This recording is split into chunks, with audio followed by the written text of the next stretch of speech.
I have read a lot of books and I'm also easily influenced, which means that I have read a lot of BOOKTok books. I would say at least 50% of my bookshelf is stuff that I've been influenced by. You can kind of see my bookshelves next to me, but I do have more kind of stacked in my wardrobe. I need to put up more shelves for my books. I have a list of books that I've been influenced to read and my opinions on them. I will put my Goodreads in the description and it's also on my channel page, so you can go and look at that and my reviews for all the books. These were kind of the first books that I bought because of BOOKTok, and I'm so glad that I did. I love this series so much. Every single book was a 5-star. In order of what my favorites were, the last book, As Good as Dead, definitely my favorite, and then the first book is my second favorite, second book is my last favorite, but still an amazing book. Whether you're on BOOKTok or not, you've probably seen these everywhere. They're so good. And also Holly Jackson has written quite a few books that are kind of along the same lines as these, which I will come to because I've read all of her books. They're so good. I'm actually halfway through rereading As Good as Dead because I absolutely loved it. I haven't finished rereading it yet because I moved on to another book for some reason. It is quite a thick book. I think it's around 400 or 500 pages, but it was definitely worth it. This book had me so hooked like the entire time. I don't know why, but this book specifically, I just don't seem to remember a lot of the details. I do know that it was a really good book and it also leads on really well to the next book. And then this book, I also don't remember a lot of the details for some reason, but similar to the last one, I know it was such a good book. The first book has actually been made into a series. I think they're going to do all three eventually, but they've recently come out with the new series. I think they're planning to make a series of all three, but only the first book is out so far. Honestly, the series wasn't as good as I'd hoped, but I think Holly Jackson herself is meant to be helping more with the next season, so I'm hoping that that series will be a bit better. However, the book was still absolutely amazing, and like I said, every single book was a 5-star. Also by Holly Jackson are these two books. First we have 5 Survive. I think I bought this immediately after I finished the Good Girls Guide to Murder series because I knew that I was gonna love it. The ending stuck with me so much, and I honestly don't even have words for this book. It was definitely a 5-star rating. I don't know how to describe this. It was just such a good book. The reappearance of Rachel Price. Oh my god. I rarely annotate books, but you can see I added tabs at the side because some of it was just so shocking. I had to. Holly Jackson is one of the only authors where I have literally never predicted an ending. I've never predicted anything in her books, and this was definitely one of them. I did not see anything coming at all. It was just so like unhinged, but in a good way. This definitely has to be one of my favorite books from her. I also read Killjoy from Holly Jackson, which is the kind of novella to the Good Girls Guide to Murder series. It wasn't as good, especially considering if you get the actual paperback book, it's like so expensive, but all the rest of her books I would definitely recommend. You're gonna see my bookshelf gradually like emptying as I take books out of it. All the Bright Places. This was also made into a film. I watched the film, but I didn't really pay attention, so I can't really give a review on that. There is one tab in this. I'm not entirely sure why. I think this book is a tiny bit overhyped. I love the message and I love the characters, and I do love the book overall, but I think for the amount of hype it gets, it's really not worth it. I think some parts of it were just boring. I think it got slightly boring around the end and the beginning, but in the middle it was really good. I feel like it just tried to be poetic and the message didn't come across. I would recommend this book, but I'd say it's like a 3 or 4 out of 5. It's not as great as people make it seem. This is definitely one of the books that I recommend to literally anyone. I love this book so much. I'm gonna be so honest, the first time I read it, I thought it was so overhyped because I didn't understand a lot of it, because it's kind of written in a very fragmented way. I think I preferred the film, to be honest, which I don't say a lot. I usually prefer the books, but I did prefer the film to this just because I understood it a bit more. And I think that after I watched the film, I understood the book a bit more and it made me like the book more. So I think if I read this again, it would definitely make my rating a lot higher. Again, I feel like this was just my personal misunderstanding of it, and I think some of it was very poetic and I'm not used to reading books like that. Some of it I didn't get, but then I watched the film and it made me rethink everything. I'd say this is like a 4 stars out of 5. This is one of the books that I do not think is overhyped. I thought it would be. Okay, Truly Devious.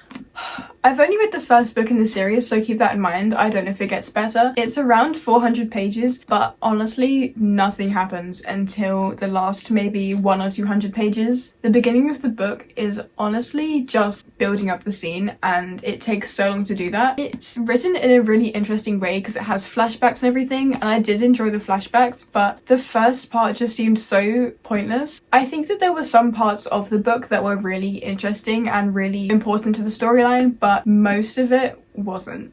I don't know if it really counts as an ending because there was no conclusion. It was kind of such a slow climax, and then there wasn't a conclusion. There was no resolution, and I know it's meant to leave you on a cliffhanger, but they kind of just described what happened and that was it. There wasn't really anything after that. Like I said, it just feels kind of pointless. It was interesting, so I'd give it maybe 3 stars out of 5. Honestly, my rating goes up for these books just because they have sprayed edges, and I love sprayed edges. One vs. Lying is part of a trilogy, and I have read the trilogy, but I read 2 of them on my Kindle, so I only have the first one. The first one I absolutely loved because it was the first McManus book that I'd ever read. Also, I think this was just the best in the series. I loved the characters and the storyline, but I don't think that the last 2 books in the series were necessary. I think the last 2 books are One of Us is Back and One of Us is...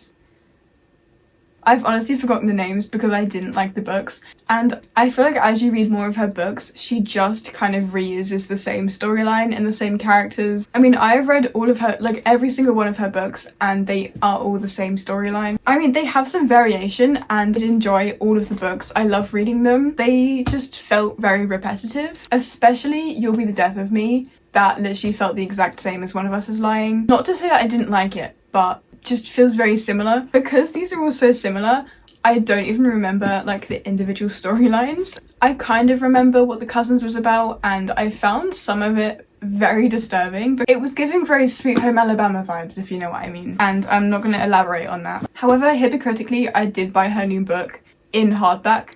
I bought Such Charming Liars. I haven't read it yet. It also has the sprayed edges, which I absolutely love that about her books. And I know I say that they are just the same storyline and characters over and over again, but I do like the books. I love her books. I fall for it every time. All of her books, I'd say like a 3 or 4 out of 5 because they're so repetitive, and I feel like if I read them individually, my rating would go up. But because I read them quite close to each other, I think it just felt like I was reading the same book. Although, like I said, I did go and buy her new one, so I don't know. All of these books, 5 out of 5. Love these books, all of them. Okay, so these aren't the only 2 I've read by Kathleen Glasgow. I also read some of Girl in Pieces, but that book was so emotionally destructive, I had to stop reading that for a second because it was so much. I will finish Girl in Pieces at some point because 1, it was a really good book, and 2, the rights to the book got bought to become a movie, which I'm so excited about. I read this one first, so I'll start with this one. This is her newest one, I think. This is The Glass Girl. Oh my gosh, I absolutely loved this book so much. I loved the characters in it, and I feel like Kathleen Glasgow is one of the only authors who actually describes problems the way that they are. I think a lot of authors just kind of see issues as one long straight road, but I think Kathleen Glasgow kind of understands what she's writing about a bit more. I don't know if I'm explaining that properly. I don't know if that's understandable, but that's how it feels to me. I feel like she just understands a bit more what she's writing about. You'd Be Home Now is the last book I read, and I think this came out a few years ago. I loved this book so much. I mean, the first part was just already soul crushing. It took me a while to figure out what happened, which is the best part about it, I think. And then the last half was just completely unexpected. It was such a huge jump from the first part, and I loved it so much. I don't think I have any critiques about this book. I loved the character development the whole way through. Like I said, all of her books are 5 stars. I will try and review Girl in Pieces when I can actually bring myself to finish it. I don't know if this is like a BOOKTok book necessarily, but I know that it's really popular.